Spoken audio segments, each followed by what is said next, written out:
Reggae icon Buju Banton has made history by becoming the first Grammy Award-winning reggae artist from Jamaica to make an NFT on the OpenSea marketplace. Banton has created a collection of rare NFT art pieces that will come in both digital and autographed canvas print.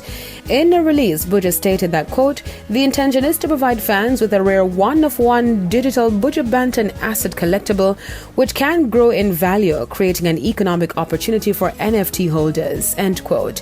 Fans will be able to purchase the digital copy of the installation as an NFT, which includes digital artwork designs of famous Buju Banton portraits, programmable features, and unlockable content for the NFT owners to enjoy. OpenSea is the first and largest NFT marketplace that has a physical place where fans could go to see digital assets.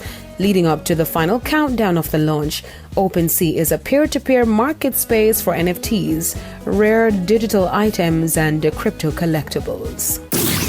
Today marks the Queen of Rock and Roll, Tina Turner's 82nd birthday, and in celebrating her life and legacy, a new comic book is to be released.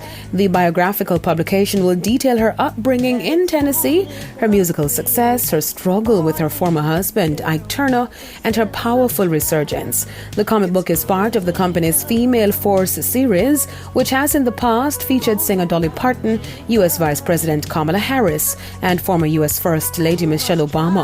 Last month, Tina Turner was inducted in the Rock and Roll Hall of Fame for the second time. I am Deidre Gordon reporting for your weekend edition of E! Prime. Be safe.